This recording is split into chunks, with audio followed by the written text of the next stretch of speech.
Substack raised a $100 million round from VCs. If I were a competitor to Substack, I'd be pretty scared right now. They said they're going after YouTube rather than MailChimp. I look at Substack basically as a social platform. I need to be on there because the reach is basically undeniable. You have this pick to fight with Substack, and it looked like it was winning for a year. Publishers want the ads now. TikTok changed the game on that, and now YouTube and everyone has had to follow suit. I do wonder how they are going to do it differently. It's probably going to be some rev share model. If they do that, Beehive is cooked.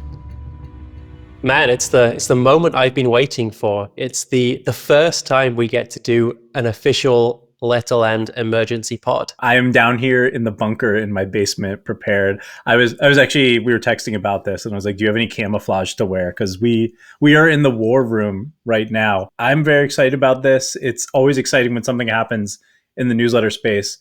But let's stop burying the lead. What happened, Louis? So the big news is that Substack raised a $100 million round, a Series C from VCs at a $1.1 billion valuation. We can maybe talk a little bit about whether that's good or bad later. But yeah, Substack is, context, they failed. They tried to raise the same round 2 years ago and they failed. They couldn't make the money. And they just raised it, and they raised at a hefty valuation. And if I were a competitor to Substack, I'd be pretty scared right now. I think, immediate thoughts, just from like a finance perspective, that's an impressive round, and it feels very much like a tech company round, not like a a newsletter creator agency kind of round, which is interesting, and I think it's really good generally for the newsletter space. Like, money is flowing into it, but I think probably what we're also going to learn as this thing develops is that this isn't really a newsletter play anymore. But what are your immediate thoughts on seeing this for maybe the space and you personally? I wasn't surprised when they failed to raise the round, because at that time I was also super not bullish on Substack at all. But recently they have been crushing it. They've been growing in a big way, in like subtle ways, right? Like Substack is now just a thing that I read about in, like, everybody knows Substack. Someone has a Substack, right? Everyone knows, like, it's just casually thrown out there as like this thing, like a YouTube channel, like a TikTok account, like you have a Substack. Yeah. And once you hit that point, like, someone is going to give you a lot of money as soon as you hit that point. I think I've raised a couple of rounds. I've been at VC-backed startups as they've gone through that same-ish phase up to about where Substack is now. And what that tells me, it tells me a couple of things, right? So they raised $100 million at $1.1 billion. I think that's post money, which means basically they must have given away roughly 10% of the company to do that. Yep. That is a good round. $100 million is a good amount of money to raise. Only having to give away 10% of the company to raise that money means that this is not a hair on fire, we desperately need money, we're like, hopefully, like, parachute us into safety, we hope we can hit profitability with this, right? That is absolutely not, on paper at least, what this is supposed to be. Like, investors who've given them money have given that money, A, because they believe there is like a huge opportunity here, and B, because they're expecting they're going to be able to follow on for another round soon. Otherwise, they would have put more in at this point, or they would have done a lower valuation, right, to get more of the company. People don't really want 10% of the company.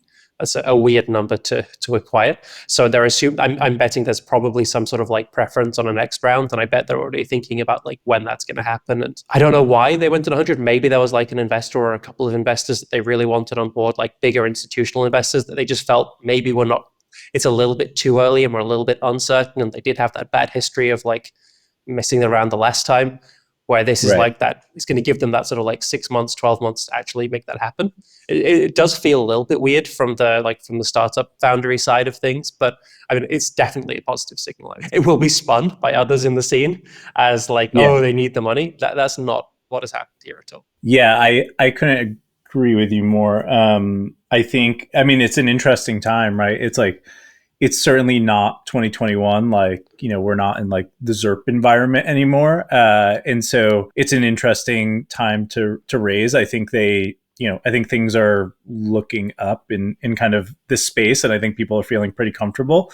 But it is an interesting group of investors. I don't think we mentioned this yet, but according to the Times, we got the Churn-In Group, which was like a big investor in Barstool. They were their first major outside money.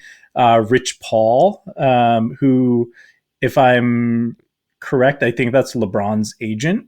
He's the founder of Clutch Sports Group, and then Andreessen Horowitz, which is the biggest swinging dick in the VC world. So these are some heavy hitters, and also randomly the co-founder of Skims, which I think is actually not Kim Kardashian, Jen's Greed. I don't know if that's a guy or a girl, but anyways, the co-founder of Skims and Rich Paul, those kind of send two signals to me. One is like they're probably making moves in the creator space, want to get more athletes on the platform, and then obviously we know it's been a huge platform for fashion bloggers. Like that's been, I think, a lot of the glow up that Substack has had probably over like the last 6 months to a year has been a lot of like the fashion space. Like we talked about, I think it was American Eagle was like launching a newsletter. There's like all these fashion bloggers on there, and then Nike kind of stealthily launched a Substack a couple of weeks ago, which was interesting, and that actually kind of fits both of those. Is interesting from both of those perspectives. So I think it's it's a big move. And the other thing that I take away from that list, right, is that the fact that Andreessen Horowitz is on there tells me that Substack is about to be a whole lot less of a newsletter platform and a whole lot more of a tech platform. It was clearly already going that way with the launch of Notes, but in video, right? But I think we're going to see, certainly now, this is going to become a creator platform. So the founder who announced this, I don't even think he mentioned newsletters once in his announcement, or maybe he said it once. Why would you? Newsletters is a tiny market, and they don't need newsletters anymore. That was their foot in the door, right? But they said 2 years ago, he wrote a post saying Substack is not a newsletter platform, or don't call us a newsletter platform, or something like that, right? Like I don't know what this obsession is with people of like, oh, Substack is not a newsletter. Like you shouldn't be building your newsletter on Substack. Like Substack is not a newsletter platform. It's a place that you write. It will send out emails to your audience, but it is emphatically, I think, at this point, not a newsletter platform. And I guess the question is, what is it going to end up becoming? Because there is a bunch of opportunity, right? Like the low-hanging fruit that I see is just like, what if this was just Patreon, but actually good, and where people made updates to the product? Like what Patreon should be, right? That's a huge business. I think it got kind of like curtailed. I don't remember the exact story of what happened, whether it was acquired or like the founding team left, or just something happened where it didn't really like fulfill its promise. But like I subscribe to a couple of patrons, and I'm like, why has this platform not built out all the stuff that Substack has? Because Substack is just like a way better version of this. Like and none of it is difficult. So yeah, I think that's one opportunity. But then they said they're going after YouTube rather than MailChimp, was one quote. Did you see that quote? I did. And I think it makes sense, right? My biggest kind of overall takeaway from this, and I've been saying this for a while on this podcast, is that I look at Substack basically as a social platform at this point, right? Like, Notes is huge. That's great for discoverability. They have the app, right? Like that's a lot of what they talked about in this. And I think they took some not so subtle shots, at Twitter, right? They're basically saying Twitter's a cesspool. Come over here where there's a bunch of smart people. I don't think it's ever going to kill Twitter, because I think Substack has this, I don't want to say like elitist, but it seems like there's like a lot of smart people on Substack that are trying to say things. Probably more of like, you would think like the folks that live on the coasts of the US, right, are the folks that are using Substack. So I don't think it's ever going to become this like great representation of America or the world. I guess Twitter really isn't either, but I think they're always going to be two different things. But I just think that it is going to be a social platform first and foremost. And I, think for a newsletter creator, selfishly, what does that mean for me is I need to be on there. And whether I'm just using like the notes platform or I'm actually publishing a newsletter on there or treating it like a blog or posting some of my videos on there, like I need to be on there because the reach is basically undeniable at this point, right? It's if they're Yeah, pouring money well, into it, there's going to be not more people. And it's like, I don't know exactly what it means, but I know I want to be there, right? Like yeah, I want to be able to capitalize on it. and it's not about the scale. It's at least not at the moment. It's about the quality of the audience, right? Um, you other even like I know they're not a newsletter platform. They don't have anywhere near the audience size that some of the other newsletter platforms have. But the audience Mm-hmm. quality, this is people who actively want to consume good written content, at least still now. They Yep. are tasteful people. They are people who are happy to pay for content for the most part. Like that is super, super unique, right? Like that's one of the things that Patreon has about it is like it took me, and the same with Apple Podcasts actually, it took me a really long time to pay for my first Apple podcast and to pay for my first like Patreon. And the time it took me to go from one to two, and then two to three, and two to four, I probably pay like $100 a month now on both of those things, and that Mm. it was so quick to go from like it took so long to go from zero to one, and so quick to go from one to many. Shopify kind of has a similar-ish thing, right, where they'll save your payment details. Yep. Amazon, obviously, the king of this, and Substack, like that is so powerful. Where else are you going to go that you can get people to sign up for your paid newsletter and they don't even have to enter their credit card? Right. Right. That's crazy. Yeah. That's a good point though. Right. And they kind of mentioned this, in the New York Times article. I don't think the founder mentioned it at all in his announcement, but what do you think this means for ads in Substack, right? Because that's still not really a thing unless people are kind of, pulling their own in, right? Especially if they're saying, we want to be YouTube and not MailChimp. It's like, how does YouTube make all their money? They make their money with ads. The interesting thing is, they've been notoriously, again, Substack has been notoriously like anti-ad. We also saw like Netflix was notoriously anti-ad, right? And they came around. So what do you think happens there? I mean, they are going to do ads, right? I don't know what way they're going to do it, but they they don't need the people who went there originally who are very anti-ads. They don't need Mm-hmm. those people anymore. In a way, it doesn't even really matter if those people resent them or hold a grudge. Like they have a really, really influential, valuable audience of people. Yep. They have raised money. They've raised a couple of rounds, which means they don't get to decide this themselves anymore. Whether they do ads or Mark Andreessen puts his fist up. I won't finish the metaphor, but basically, like, does it through one of the founders, like they are doing ads. Yep. There's no two ways around it, and I mean, why not? Right? Everybody wants it. The landscape in which they came up of like ads were something that was done to you against your will almost as a content creator. Like TikTok changed the game on that, right? And that happened after Substack kind of a little bit, maybe in hindsight, probably shouldn't have been quite as sort of forceful with how they said they're against ads. They didn't really need to do it. It didn't really get them a lot. Right. But like you don't have to be against ads if you're just pro subscriptions, right? You can just be pro subscriptions. You don't have to be against something. I think they probably do obviously regret that quite a lot, but they also knew that they could get around it because I mean, if you look at like TikTok changed the game, they said, okay, we're going to share the revenue with creators, and now Mm-hmm. YouTube and everyone has had to follow suit. Does Facebook? I think Facebook has now in some like with pages they'll do a revenue share of something. I think, but I'm not not sure. much. I think they're like the last one that only sort of does it. But yeah, so they're. I mean, Substack is people publishers want the ads now, right?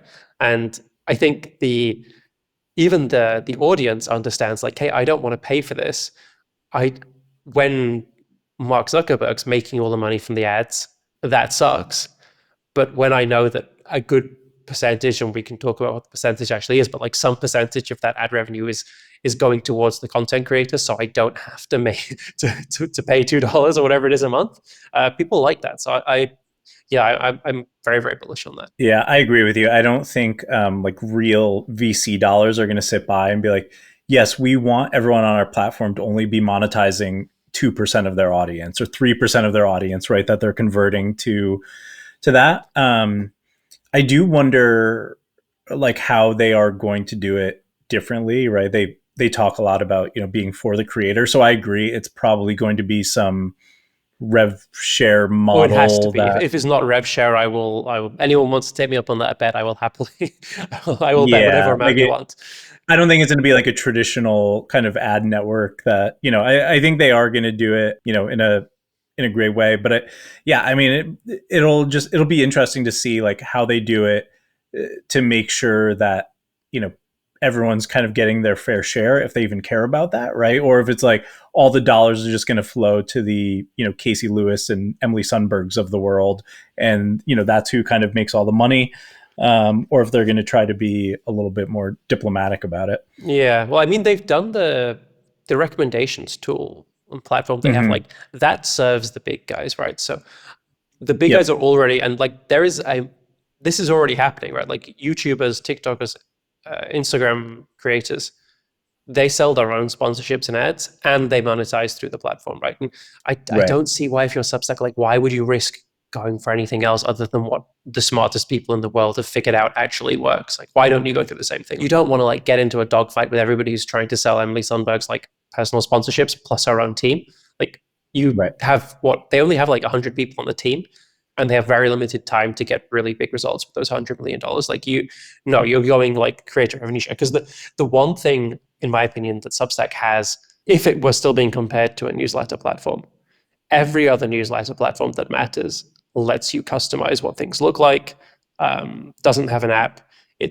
You can't just insert an ad and make it look amazing and native on any other newsletter Mm-hmm. platform. With Right. Substack, you can, because they have full control over that, just the same way that YouTube and TikTok and everyone does. Um, I'm very, very bullish on that side of things. Like, it's theirs to fuck up, basically, I think. That's a good question, or a good point. Do you think like the UI changes at all for like it is so they've certainly taken the, let's call it the Apple approach, where they kind of control the aesthetics of everything versus maybe the more Android approach where you can kind of change everything. Do you think that changes at all, or do you think they lean into that even more where everything is kind of uniform from UX? I think you lean into it even more. The bigger the audience they grow, the Mm-hmm. more it becomes like a YouTube, where if you post videos online, long form videos, you have to post on YouTube because that's where everybody consumes videos, right? Right. And Right. Substack is becoming that, to not to the same extent, but it is definitely starting to become that for written content, like good long form written content, right? Mm-hmm. Um, and so if you almost can't afford not to be on there, why would you, like, they're very comfortable inserting their brand and like their way of doing things and their app in the same way that a Yep. YouTube and Instagram is. Like, why would you risk not doing that and just like mess everything up that you've worked so hard for? Because that's what allows them to, like, their like sign up flow, their checkout, all of those experiences are really good, and it's really unified, and you feel comfortable spending across the different Substacks because it's all in that thing that you feel familiar with. So you don't Mm-hmm. break that, I don't think. I think we're going to see some really interesting experimentation, and like I'm really interested to see where they go with like ad walls, for example. I think Google has like their offer wall product. Like, at Yep. some point they are gonna, and I don't know if it's gonna work. Maybe they'll just do it for fun, like just to annoy people. But they are gonna be testing like, um, you get X articles for free, and then you have to watch an ad, or you have to like interact with an ad to read the rest, or to read this article or something like that. And they're going to be doing a rev share there with the creators. I think there's going to be a bunch of stuff like that that we haven't really seen before, because there is no other publication that is big enough and is like tech enough to do those Yeah. things. It's going to be interesting.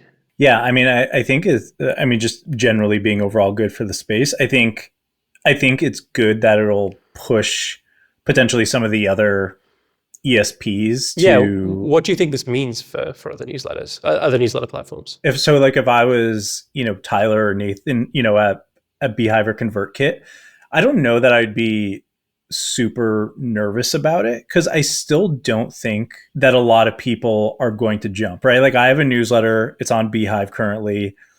It doesn't resonate with me at all, or does I don't think at all that I would want to go bring the water coolest over to Substack. It just feels like such a different thing to me and serves a different purpose that I think I could use it to complement or complement the water coolest, but I don't think that I would ever like bring it over. I think if I had if I have a serious newsletter that's not like a kind of personal type newsletter, uh, I would keep it on an ESP. So like I actually Mm. don't think it's that big of a deal for them.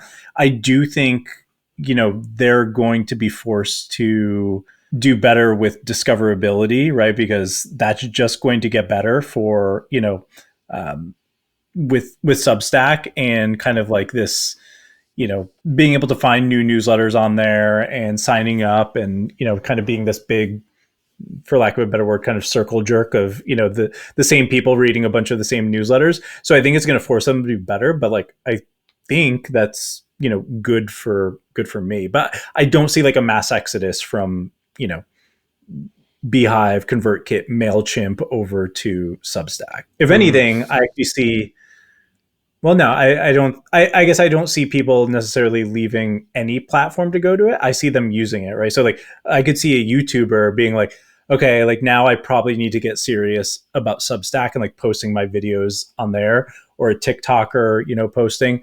And I actually think that's where a lot of there's nobody than Substack, nobody who hopes that TikTok gets banned more than Substack, because I think they could probably be, one of the big winners there and take a lot of that. Yeah, I don't know. It's so I don't think anyone who's on Mailchimp is moving. Like, probably right. Because they're not smart enough. Well, I mean, they're living in a different era, right? Like, it's Right. I don't know. It's I don't see that as a big thing. I think if I were, I mean, full disclosure, I guess obviously I'm like my company was bought by Kit, so I'm still working there, and I guess That might I'm be biased. awkward. Yeah, yeah. um, but trying to be objective, like I think for Kit and new like platforms like that, this is probably an opportunity. It's You're definitely going to lose some people who probably like really what they wanted all along was Substack. Hmm. But what Substack is not doing in any way is stuff that helps you sell products to your audience, right? Like if you want to nurture your audience, if you're not looking to write entertaining editorial content, but you're looking to write sales emails, you're looking to write updates, you're looking to do the kind of thing that people have always traditionally looked more to Kit for, I think you're Yep. going to be absolutely fine. And you're going to see people using both, which we're already starting to see. And people are going to be moving their audience from one to the other so that they can do all the selling stuff, so they can have the CRM stuff, so they can run their business on top of it, right? I think that's absolutely fine. If I were Beehive, I would not be feeling as confident because Beehive has raised not as much money as Substack, but they've raised a lot of money. They've raised enough money where, as a founding team, they are only going to have a good outcome if they grow considerably from where they are now. And Hmm. the brutal reality is like the water coolest is like it's a great newsletter to have on Beehive, and it's great for them that they can keep the water coolest even no matter what Substack does. That sounds like that's great. But there are not enough existing newsletters like the water coolest that fit best in Beehive. Beehive is Hmm. it's picked a fight with Substack, and it looked like it was winning for a year, and it's now, I would say, it has lost. Short of Substack self-imploding, like there is nothing Beehive can do to stop Substack now beating them for that market. All they have to do is turn on ads, and everybody who's on Beehive who is there because of these promises that we can argue about how to what extent like the ad network has materialized in terms of actual revenue. Right. Anybody who can, as soon as that happens, who really is there for that reason, is going to go back to Substack. We've already seen people leaving, switching over as well for the recommendations component. Mhm. What are you then left with at Beehive? You're left with like what is going to hopefully become like quite a polished ESP and like website builder for media brands. But like the Yes. big media brands can't move there because they've already built everything and it would be too much work, too risky. And there aren't going to be that many new ones coming up that are going to choose them.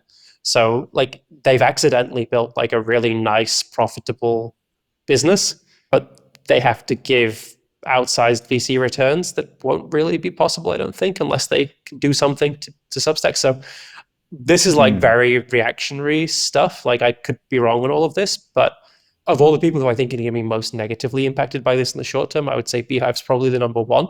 And then where I would next go is like Patreon, places like that. I think is going to Yep. be the next most affected by this. That's interesting. The do you think the answer to that is for Beehive to become more like a Substack? I don't know what Beehive can do about this. I think my Do you think they should just give up? no, I mean you can't give up, right? You can. I mean, there are ways you can give up. I'm not gonna. I don't think we need to get into that Just right throw now. your hands up and be like, "Fuck it, we're done." I mean, you can sell. You can always sell. But no, I think you hope that Substack does that, like the snake swallowing the elephant thing and like chokes itself by trying to like they've raised a bunch of money. How like when I read the press release, like I thought it was a really nice balance. And you saw here is the stuff that we had to tell our investors to get this money, and here is the stuff that is actually going to happen in the near future, right? So Mhm. yes, we're going after ads. Yes, we're going to start playing around with bundles, which is really interesting. Maybe we talk a little bit about that or what that could look like. But Yep. like that's all stuff that is going to help their existing audience do more of what they're good at, keep growing that. If they do that, Beehive is cooked. There's nothing they can do, I think, in my opinion. But if they suddenly say, okay, we're actually going to compete with YouTube and we're going to deprioritize all these people who make Substack's audience so valuable, people who are consuming this paid written content, and we're going to push live video or we're going to push short form video to like the top, or we're going to make everybody use the app or something like that, um, Mhm. they can hurt themselves, right? They can cause themselves to lose. But I Yes. think I would say it's more in their court than in Beehive's court. It's interesting that the bundles thing is interesting to me. And now just kind of putting my water coolest hat on, that's actually something that could convince me to go there, right? So what some of their, even like looking at their investor list and like you've kind of heard bundles talked about, what it tells me is that they want to create these, like whether it's like a true company or like a loosely grouped together kind of cohort of like similar newsletters that I think will like really help accelerate growth and potentially be clearly almost like a cable bundle, right, where you buy one thing and you get that. But right, like it could be super interesting to me if Substack came and said, "Hey, Tyler, you have 100,000, subscribers on Beehive. We've talked to 5 other, newsletters that complement you really well, and we want you to be part of, the Substack finance package or something like that." And you're going to come over, and you can write some extra content, and we're going to put it behind a paywall, something like that. And we think that we can help you grow, in these different ways. We're going to prioritize you in the notes feed. It's like that's where it gets super interesting, and that's something that, again, like a Mailchimp, a Beehive just can't really do because they don't have that external facing like plug into the world. They're just they're helping me as a builder or creator. And so like yes, the bundles, I think from a true kind of like paid package like is interesting. And I even think like what Lenny is doing with like Lenny's newsletter, where he's like got together with like a bunch of AI tools and like done bundles that way. I'm sure cool stuff like that is going to happen.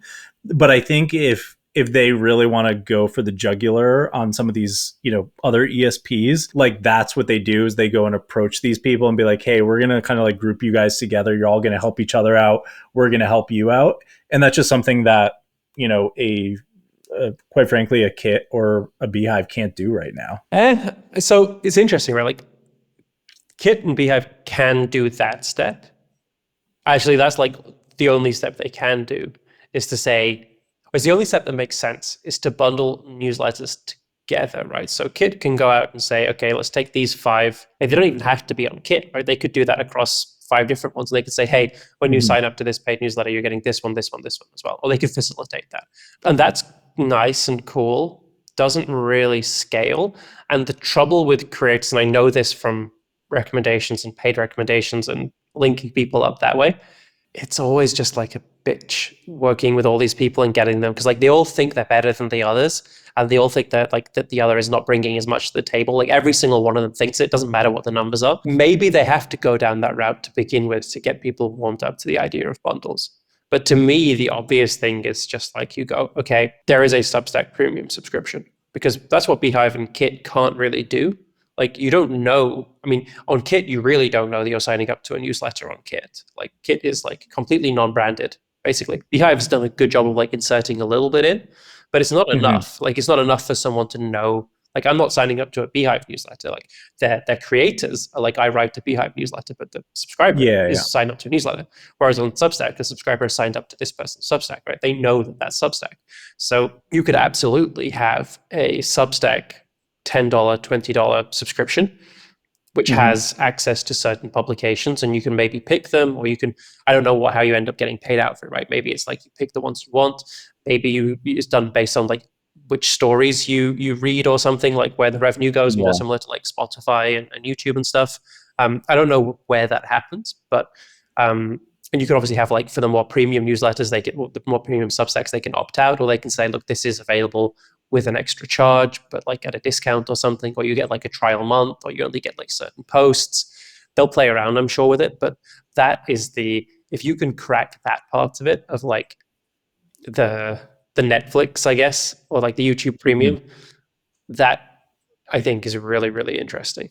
Because no one else can do that for written content. Yeah. I mean, I guess when I agree. And I think to your point, like, yes, I think Beehive and Kit could do that where they group me and five other newsletters together. But I think where Substack has the advantage is like, right, like we could stand up thinking about like a TBPN, or like I know the information just launched like their own stream, right? It's like we could do that like in app, and it's like me and High Yield Harry and Liquidity, right? There's like a couple of these like similar, and like we're all hopping on like this thing, and like the technology is already built out. We have a live stream every day to talk about what happened in the markets.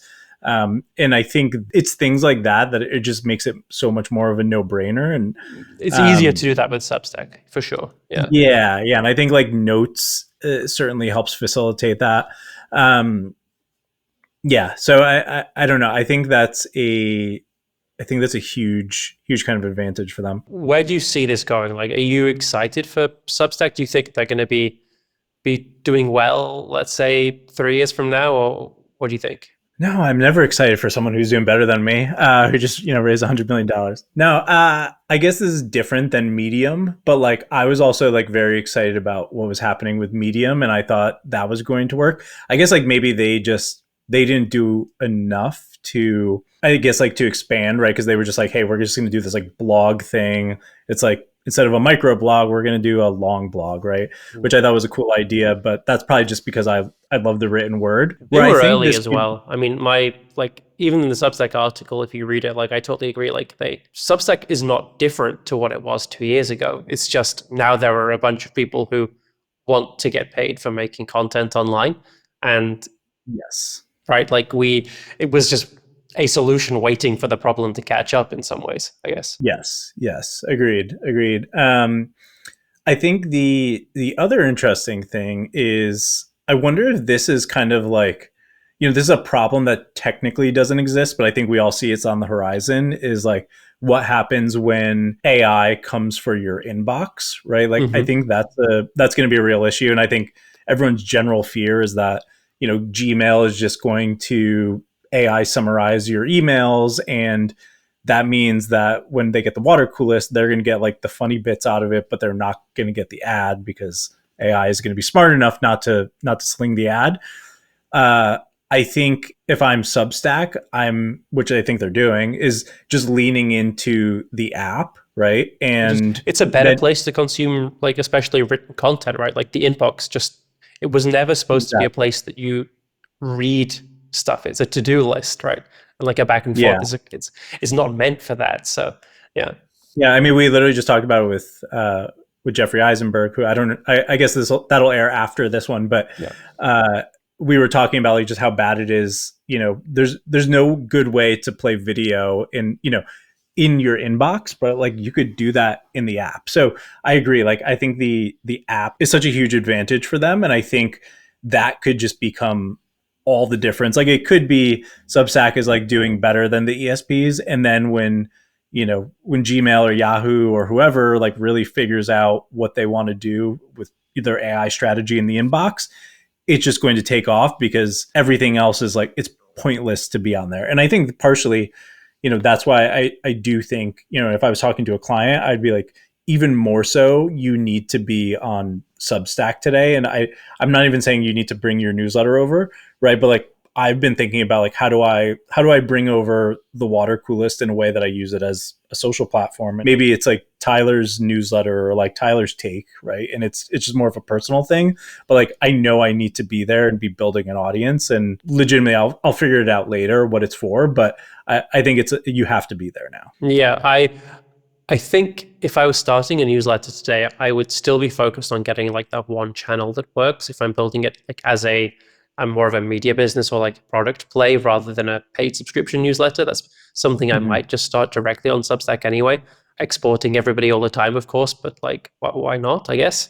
Um, but yeah, as soon as you have like that one channel that's really working, if you figured out and you have like space to explore something else, I don't know. It's Substack for some audiences, it's TikTok and Instagram for others. I think there's like a huge opportunity there. Like I'm seeing so many people with quizzes and with like I was talking to a guy the other day. We're getting a little bit off topic here, but like the ways that nowadays that like you can very cheaply engineer virality, where Mm-hmm. you with AI, without AI, you can basically just get people to like clip your content, post it on TikTok, and as long as you get 100 people to do it, if you're paying $5, $7, $10 per thousand views, which is what they're asking for, you can very affordably get to hundreds of thousands and millions of views with not very much work, which drives insane numbers of newsletter subscribers. So it depends on the newsletter you're building, like what it is. But if I were in a space where I was after affluent people and like people who are at the forefront of like technology,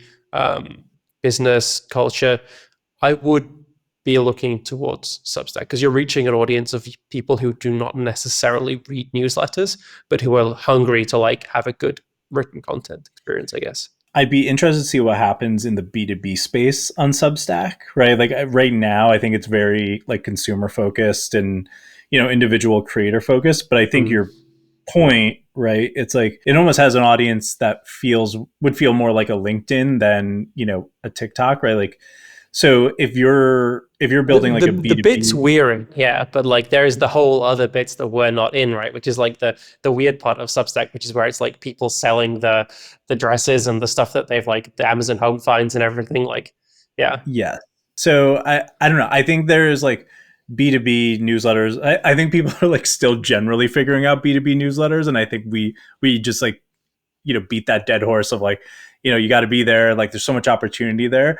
And like, I think probably even more of white space is on Substack because as we talked about, it's just like the people who are on there tend to like, I don't know, be I don't want to call them intellectuals or elite, I don't know what to call them, but they probably have more money and they're a little bit smarter than your average bear. And they're probably the people who are working at software companies and that, right? So yeah.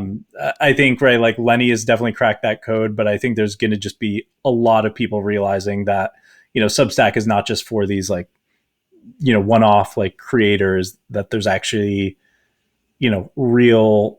real people who want to make business decisions and they're living on there, and there's going to be a lot of money to be made. Yeah, I hope, we may find out that there actually aren't that many smart people who want to write content consistently, and that it's a smaller, dying space compared to TikTok and YouTube and Instagram. And I wonder to what extent that might be true, or that they fear that that's true, which is why they're always like, oh, we could be a little bit video. Like, how much of that is that's the hype we need to raise the money, the promise, the pitch that we're selling, or how much of it's like, well, like maybe we should be doing the videos. I mean, that's the thing too, right? Is like if they really need to start pushing video, right? Like, does the crap start to flow in, right? Like, do you, if you want to grow it, right? Like, you're not just going to continue to be able to build with these, like, the creme de la creme of of people on the internet. Like, you're probably going to have to, the door is going to open to some slop, especially once you start to get the numbers up. It's just going to attract more people, right? So it'll be interesting to see how Substack deals with that, and like how the shift, what the shift is like, on the vibe of your notes app. Like, is it going to just like suck and become garbage and like super political and kind of a disgusting cesspool, like some people say Twitter has become? Or are they going to do a good job of kind of managing it and keeping the quality high? Well, we're gonna find out. Let's check back in and see how they do. I mean, I'm excited to see like what news will come out after this over the next couple of days, like what we'll see. Um, I'm like, I saw recently that they have 5 million what they call paying subscribers, right? Like subscriptions, 5 million subscriptions, or 5 million paying users, something Yeah, like yeah. that. Which those numbers, like, you can never believe them, right? Like, I saw, I won't name the newsletter platform, but another one was talking about their numbers recently, and Mm-hmm. the numbers are like, you can make the numbers seem whatever you want them to seem. um, so with Substack, like, I'm betting a lot of those subscriptions are like gift subscriptions and like 1 month trials and like super discounted stuff. So it won't be that revenue number, but either way, like, they are, even the worst case projections on that, like, they're doing pretty well. So when I saw that number, actually, and I was just looking this up, I didn't think it was that big of a number. Like, I thought it was going to be more than that. And I mean, that's probably just carried by a bunch of the whales on there, right? So I mean, I think there's a lot of. I would be interested to see like how many people are paying for something on Patreon. I don't know if they talk about that or not, but like I just looked it up. The New York Times added, or no, they have over 11 million paying subscribers, right? And like I get it, they've been around for 100 years, and And they're a gaming company basically now. Like, right, yeah. That'll be the true test. If Substack starts adding games like LinkedIn did, we'll know that yeah.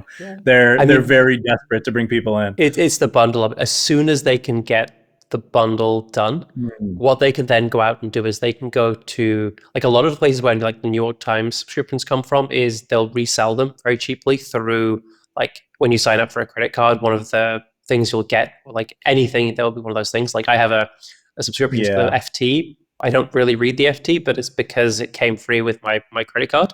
So I just had to like opt into that, and like, they'll make some money off that from me, but like nowhere near the list price. And Right. once Substack can start doing that and tapping into like other audiences, that's going to be really, really interesting. It'll be interesting.